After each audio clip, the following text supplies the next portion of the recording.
Hi, Rabbi Wolbe. Boker Tov from Israel. You were supposed to meet us at 9 o'clock today to do a little tour of the old city. And myself and my mate Rob, were really excited about it. And by the way, my name is Yitzchak Trista, and I love, as does Rob, we love your podcast. And we decided to give you a little bit of a teaser here. And since you give so much to us and to so many other people, we just want to give you a tiny little bit of what we're going to be able to do, please God, when we meet you in the future. Okay, so we are now standing at Jaffa Gate outside the old city. Now, we're going to go through today some DADA. DAD, just in case you've forgotten, is deeper and deeper. And the A is and with a question mark, because we are hoping to give you such teasers that on the next Simcha you will be here in Israel with us doing some guiding together. Okay, so what do we have here? We have the Jaffa Gate. Now, as you can see on my left above is a tower. Now, I think you probably know what that tower's name is. It is called David's Tower, Migdal David. Well, point number one, it's got nothing to do with David. Point number two, it's actually a minaret, but it was called that way by the Crusaders when they came here. Okay, number two, as you can see, we have a gap in the wall here. That gap was made for the visit of the Kaiser Wilhelm, the Kaiser of Germany in 1896. Now, I just want to show you here a picture of the wall and that gap. Now, as you can see, there is a tower here. That tower is actually a clock built by the Ottomans. So what happened was the Brits came in 1917 and they knocked the tower down because they felt that it was a sign of the Ottoman Empire. So that's just a couple of quick points of this site. We're going to go somewhere else now, and we're going to show you what could have been smelly bodies from more than 500 years ago. Okay, so we are still at the Jaffa Gate, but as I mentioned to you about smelly bodies from 500 years ago, as you can see here, when you come in the Jaffa Gate, this is on your left-hand side, as you can see here, there are two graves. What the heck are two graves doing at Jaffa Gate? So we will tell you this now, we won't treat it as a teaser. In fact, what happened was when Suleiman, the Sultan, when he built the walls or extended the walls in the 1500s or 1600s, so he had two guys who were engineers to do the planning of the walls. And they did such a good job that, you know what happened? He was very afraid. He was afraid that these guys would fall in the hands of the enemy. And since they knew the walls so well, they'd spill the beans on all of the strategic and weak points in the wall. So he came to the conclusion, best thing to do, cut their heads off. I don't actually know if he cut their heads off, but anyway, they died. Well, that's one story. Now, we're going to tell you two other stories another time when you come. So that is the story of these poor fellas. So we've walked about 200 meters from Jaffa Gate, and we are now outside Christchurch. Christchurch is the first church that was an Anglican church built during the Ottoman time.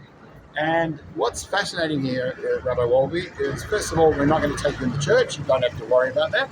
But secondly, this was in 1849, a fascinating place. These guys, they saw Jesus as being Jewish. And since he was Jewish, they saw that we should be friends, they should be friends with the Jewish people. And they also, obviously, there's a messianic side to them. However, if you go into the church, you'll notice that there's absolutely no crosses. There's chapters of psukim from the Torah. It's amazing. So two things I want to tell you about this place. Well, actually, there's a couple, but just for the moment. First thing is this fellow, Conrad Schick. Conrad Schick was the most amazing guy. He was a town planner.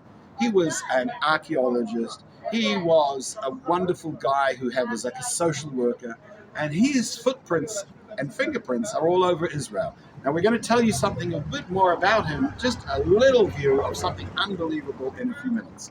Okay, now the other thing I want to tell you is across from us, directly across from us, you can see is the Tower of David, which we told you is not really that.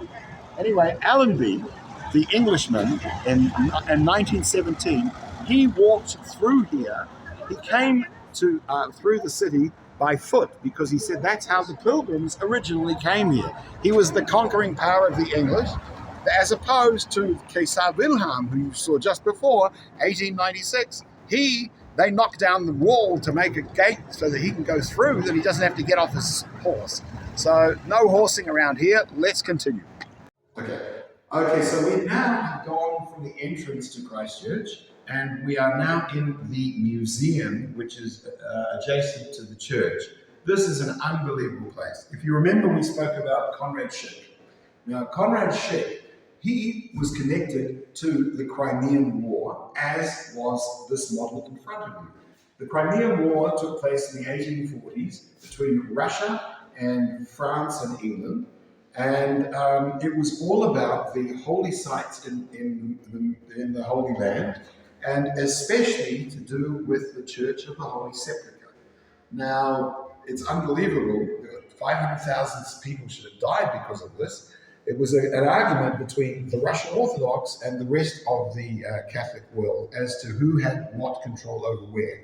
Conrad Schick, after the war, was commissioned by the Sultan, the Ottoman ruler, to do a color model of the Church of the Holy Sepulchre. As you can see, there are blue and brown and yellow and white. Each of those represents which particular sect had control over which area in the church. Now, it's just incredible. This thing folded up. We're not sure of exactly whether it ended up overseas or not, but there is a good chance that there were 4 or 5 of these made, that it was actually taken to so the Pope could see it, or certainly his representative, and likewise the Russian Orthodox leader. And there's actually here a picture that shows the color scheme, which is reflected here. Unbelievable. Conrad Schick again showed his incredible ability and foresight, and it's just absolutely mouth-gathering that he was so talented. And it's another thing to add, he was a model builder. Now there's this fellow over here, Rod, who has just given us a brief, and he's hoping to meet you one day too, Rabbi Wolbe, and he will spend at least 6 hours with you here, and you will come away just amazed. Okay, next stop coming up. Wow, look at this. This is a sword called Malekhet Shalom, and it's special for the Levi'im, and it looks like they make harps. Wow, let's help. It looks like this is the store over here. I wonder if he has some harps. שלום, מה נשמע? יופי. רציתי לדעת, אולי במקרה יש לך כינור עם 10 מיתרים? עם 10 מיתרים? כן. בדור שלנו, ימות המשיח, 8 מיתרים זה הכלי המרכזי. וואו. ולכן זה מה שאני עושה, אני אעשה שמינית, אני אנצח על השמינית. וואו. הלוואי שנגיע 10, לא? Wow, so apparently he doesn't have any harps that have 10 strings. But Yitzhak, I think you could get one on Amazon. Rabbi Wolbe has a book upon a 10-stringed harp. Unbelievable. Just email rabbiwolbe@gmail.com. Wow, great. When? Yep. Okay. Okay, so we are now on what's called the rooftops. This is a fascinating place. We actually are right in the middle of the old city of Jerusalem. The old city is 1 square kilometer, and the midpoint between all 4 quarters is just the end of this green roof here, which is on top of the Arab market. So that is right smack middle of all 4 quarters. Now, as you can see, we have the Temple Mount, we have the Mount of Olives, we have the Church of Ascension, we have Mount Scopus. To our left, you can't see it from here, is the Church of the Redeemer. So this is a very fascinating place. Now, there's one of the interesting things that happened here was in the 1880s, the community, the Galicia community, decided that they wanted to build a synagogue in the Muslim quarter. Now, that actually is over here. If you can see the white building there, that is more or less where it is.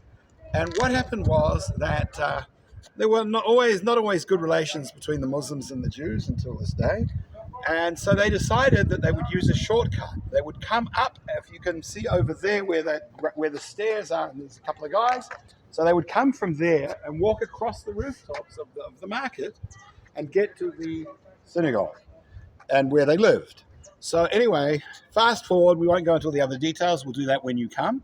Fast forward to the 1980s, and it's now back in our hands, and it becomes, again, I think it's called the Aderet Eliyahu Synagogue, and there's a group called, by Rabbi Zilberman, who now, to this day, they actually use it as a yeshiva.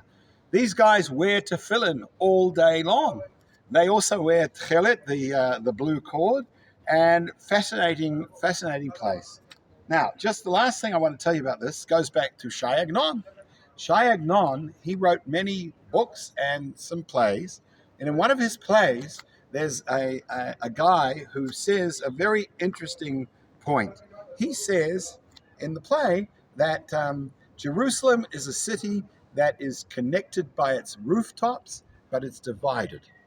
Now, Shai Agnon, as you may or may not know, based a lot of his plays and books on hints from the Bible, from, in this case, Tehillim. Now, if you remember, if we open up to Kuf Kaf Bet, 122, we'll see Yerushalayim habnuya she'ir shechubra la yachdav. The hope is that Jerusalem will be a place where all four quarters, the Arabs, the Jews, the Armenians, the Christians, that we all are together. And the high point here, which could be an explosive point, where the foundation stone, where the world was created, that will become the beginning of a new era of peace and love between man and God and man in this world. Going to the next point. Good. Hi, Rabbi Wolbe. I'm Rob. Quick introductions. I have been listening to your podcast for just under 2 years. I would go on my runs in the morning and I'd listen more and more. Why was I listening to your podcast? Well, my wife, she's a diplomat. She's a foreign service officer. She got a great job over here in Israel. She said, hey, what do you want to do? Stay here in D.C. and be miserable? Or you want to come and join me? So I decided to sell everything, come over to Israel, and I found myself not knowing a single letter of Hebrew, not knowing what a shekel looked like, and right there in class with the kids. And I'm hearing Mishnah, Mikvah. I had no idea what they were saying. So I said, how do I learn more about Jewish history, about Torah? Well, I type that stuff in, and your podcast popped up on my phone. So I'm listening to the Jewish history. Got hooked. Started listening to Torah 101. Dug deeper. And now I'm into the passions. So thank you very much. Thank you very much for sharing what you know. Please let me give you a tiny taste of what it's like to be right now a part of it. So what I'd like to do is bring your attention to this map. This map was produced on the Byzantine floor of a church in about 550-ish AD. And what you'll notice is this road running around the center of Jerusalem and these columns. It's like, wow, if you walk around the old city, the Jewish quarter, I'm not seeing these columns. Well, in 1975, when the Israelis, after the 6-Day War, a few years, they started digging to make a high-end shopping district, they came across this old Byzantine road. And they had to dig about 2.5 meters down. And as you can see, there's folks walking up on the streets. But 2.5 meters down is where they came across this and all these columns. So this is the Cardo. Hope you enjoyed it. Thank you. Hi, Rabbi Wolbe. We're now at the Hakotel Hakotan. So it's the small wall. Now, we've all been to the Kotel, the big wall, but imagine that wall extending a full half a kilometer. And you're looking at, when you're at the main Kotel, basically 57 meters of it. Well, that, as you know, when the Israelis came through in 1967, they moved all the Moroccan village, they moved all that stuff out of the way, and they opened up that 5-acre space. But if you want to get an idea of what it looked like pre-67, come, let's take a look. Watch your head. This is Mamluk architecture. Who the heck are the Mamluks? Well, you heard of Genghis Khan, I'm pretty sure. But the Mamluks were these Egyptian folks that stopped Genghis Khan from coming into Jerusalem. So they deserve a lot of credit. And this is architecture from that period. We're talking 1290s-ish. Watch your step, Yitzhak. And it opens up to Hakotel. And on the other side of this, we are closer to the Holy of the Holies than you are at the Kotel. And so what you see in the background over here is a Muslim town. We're in the Muslim quarter, kind of right in the middle of it, if you will. And then you have Muslim families living up over here. But just beyond this is the Holy of the Holies. Thank you.